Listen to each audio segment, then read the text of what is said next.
Hello friends, ഇന്ന് നമ്മൾ discuss ചെയ്യാൻ പോകുന്നത് 9ാം ക്ലാസ്സിലെ ഗണിതത്തിൻ്റെ 3ാം ചാപ്റ്ററായ സമാന്തര വരകൾ, അതായത് പാരലൽ ലൈൻസ്.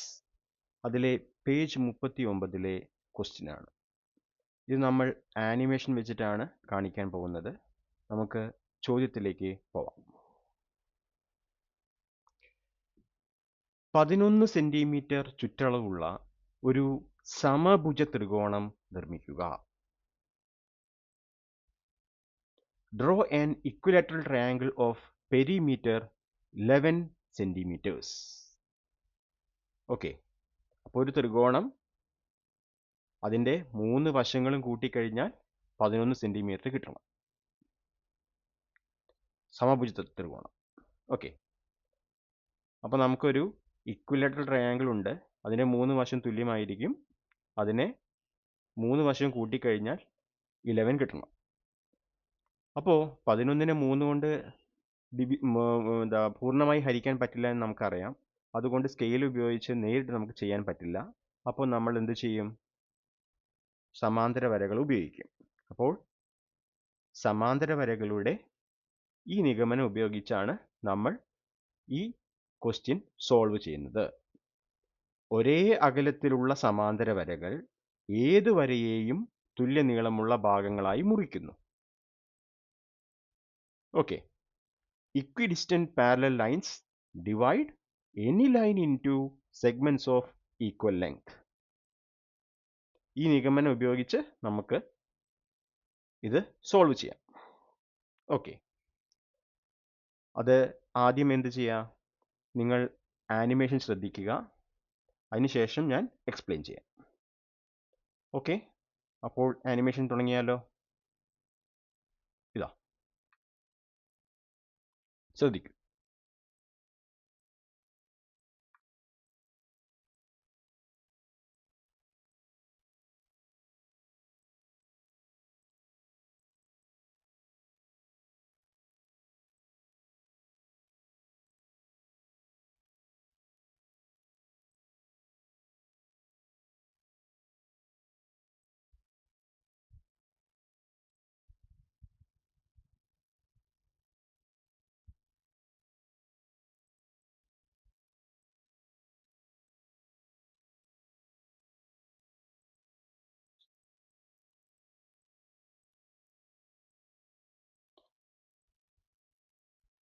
ഇങ്ങനെയാണ് ഈ പ്രോബ്ലത്തിനെ സോൾവ് ചെയ്യേണ്ടത്.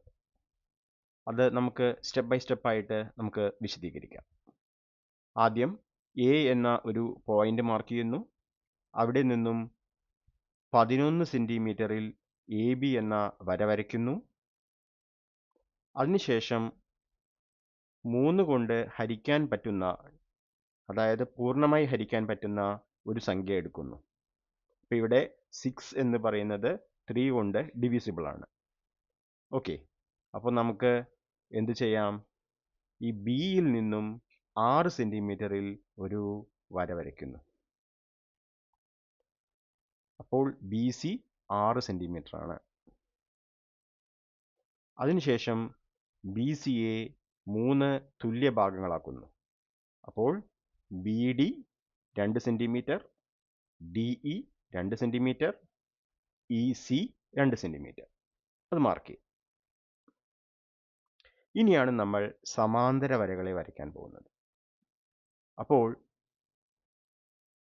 സി എന്ന പോയിന്റും എ എന്ന പോയിന്റും കൂട്ടി യോജിപ്പിക്കുക. അപ്പോൾ നമുക്ക് ഒരു ലൈൻ കിട്ടും, ഒരു വര കിട്ടി, എ സി എന്ന വര, ലൈൻ. ഇനി ഇതിന് സമാന്തരമായിട്ടാണ് നമ്മൾ 2 വരകൾ കൂടി വരയ്ക്കാൻ പോകുന്നത്.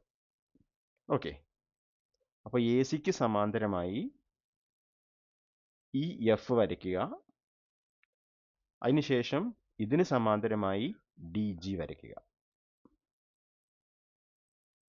ഓക്കെ, അപ്പോൾ സമാന്തര വര വരയ്ക്കാൻ നമുക്ക് സെറ്റ് സ്ക്വയറും സ്കെയിലും ഉപയോഗിച്ച് എങ്ങനെ വരയ്ക്കാമെന്ന് നമുക്ക് അറിയാം. അപ്പം നമുക്ക് ഇങ്ങനൊരു ചിത്രമായി. ഇനി എന്ത് ചെയ്യണം? ശ്രദ്ധിക്കൂ. ഇങ്ങനെ ചെയ്തു കഴിഞ്ഞാൽ നമ്മുടെ ഇത് ഇങ്ങോട്ട് നീട്ടി വരയ്ക്കാം കേട്ടോ. അപ്പോൾ നിങ്ങൾ ആനിമേഷനിൽ കാണുന്ന സമയത്ത് ഇത് നീട്ടി വരച്ച വരയായിരിക്കും ഉണ്ടാവുക. ഓക്കെ, അപ്പോൾ ACEFGD ഈ 3 സമാന്തര വരകൾ എന്ത് ചെയ്യുന്നുണ്ട്?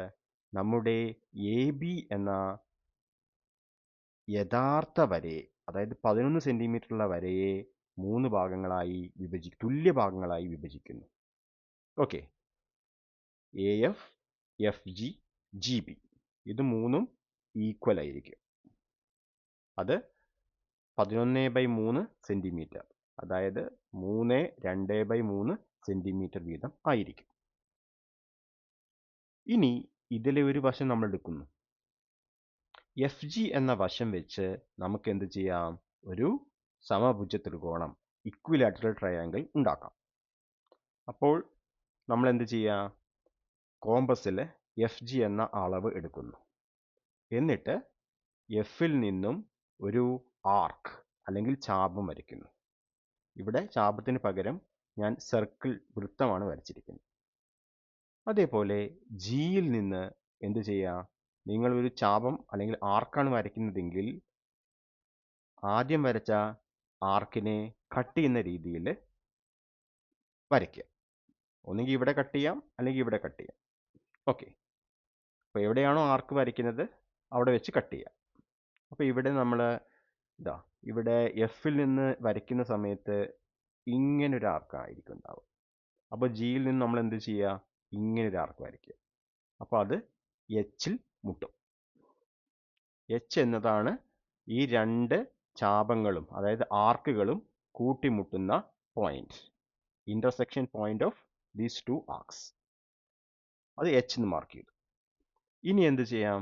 നമുക്ക് എഫിനെയും എച്ചിനെയും യോജിപ്പിക്കുക. അതേപോലെ എച്ചും ജിയും തമ്മിൽ യോജിപ്പിക്കുക. അപ്പോൾ നമുക്ക് ഈ പച്ച നിറത്തിലുള്ള ഇക്വിലാറ്ററൽ ട്രയാങ്കിൾ, അതായത് സമഭുജ ത്രികോണം കിട്ടും. ഇതിൻ്റെ 3 വശങ്ങളും 3/2/3 സെന്റിമീറ്റർ വീതം ആയിരിക്കും. ഓക്കെ, അപ്പോൾ ഇത് 3ഉം കൂടി കൂട്ടിയാൽ എന്ത് കിട്ടും? 3/2/3നെ 3 പ്രാവശ്യം കൂട്ടിയാൽ 11 സെന്റിമീറ്റർ കിട്ടും. അപ്പോൾ നമുക്ക് എന്ത് കിട്ടും? ഒരു equilateral triangle of 11 centimetre perimeter. Okay, 11 centimetre perimeter ഉള്ള ഒരു ഇക്വിലാറ്ററൽ ട്രയാങ്കിൾ കിട്ടി. അതായത് നമുക്ക് FGH എന്ന ത്രികോണത്തിൻ്റെ ചുറ്റളവ് 11 സെന്റിമീറ്റർ എന്ന് കിട്ടും. ക്ലിയർ അല്ലേ? അപ്പോൾ നേരത്തെ ഈ ആനിമേഷനിൽ പെട്ടെന്ന് മനസ്സിലാവാത്തവർക്ക് ആനിമേഷൻ നമുക്ക് ഒന്നുകൂടി കാണാം. ഓക്കെ, അപ്പോൾ ശ്രദ്ധിച്ചോളൂ.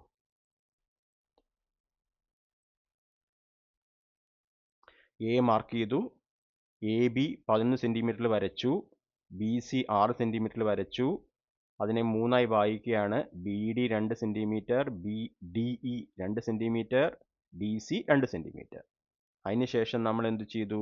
BC വരച്ചു. ഇനി അതിന് സമാന്തരമായിട്ട് EF വരച്ചു. അതിന് സമാന്തരമായി DG വരച്ചു.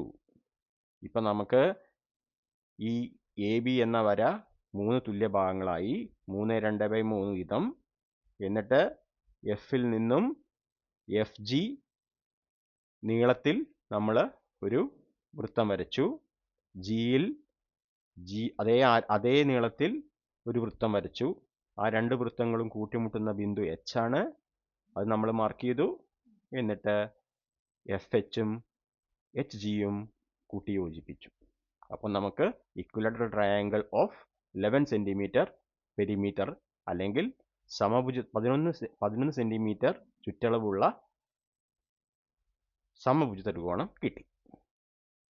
ഓക്കെ,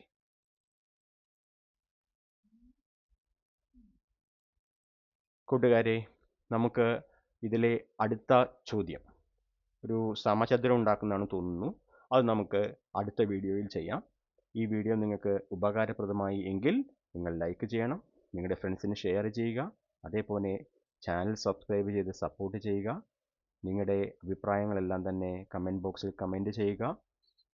വീഡിയോയിൽ ഏത് രീതിയിലുള്ള ഇമ്പ്രൂവ്മെൻ്റ് ആണ് വരുത്തേണ്ടതെന്ന് നിങ്ങൾ സജസ്റ്റ് ചെയ്യുക. അപ്പോൾ വീഡിയോ കണ്ട എല്ലാവർക്കും നന്ദി.